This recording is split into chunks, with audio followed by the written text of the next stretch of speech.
I spoke with eCapitol News Director Shawn Ashley about Tuesday's election and the upcoming legislative session. Shawn, Governor Fallin won re-election, but it was by a smaller percentage of the vote than the first time around. That's right. Governor Fallin captured nearly 56% of the vote in this most recent election compared to Joe Dorman's 40%, compared to 4 years ago when she captured 60% of the vote. That's still a fairly sizable lead to have in a gubernatorial election. I think we're spoiled.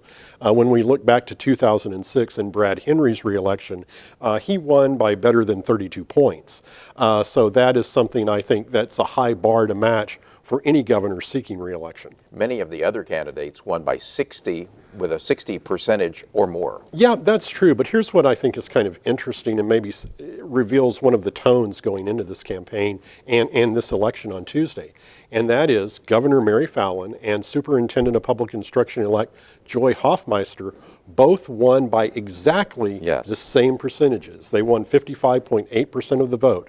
Some have suggested that this election may have been a bit of a referendum on education, on Janet Barisi, the outgoing superintendent of public instruction, and on Mary Fallin's education plans. And it seems there may be some truth to that, at least in terms of the numbers in this election. One of the biggest stories of the night was Senate Republicans widening their advantage. That's right. Going into this election, Senate Republicans held 36 seats out of the 48. They now hold 40. That leaves only 8 Republicans in the House, in the state Senate.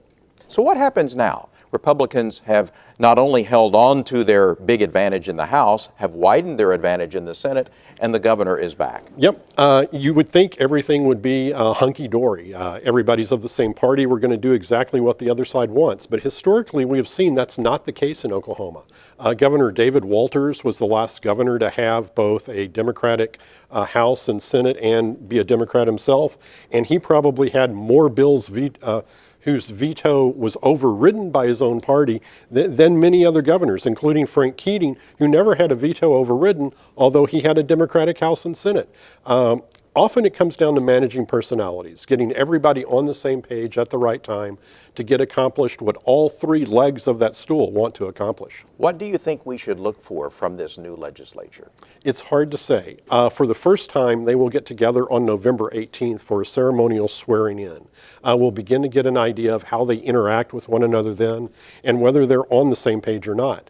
They'll return to the Capitol on January 6th for Organizational Day to elect their leaders on the House and Senate floors and really begin the process of setting forth their legislature. The bill filing deadline is January 22nd. We'll see if they're working together or working against one another with competing ideas in sort of a final form then. eCapitol News Director Shawn Ashley, thank you. You're very welcome.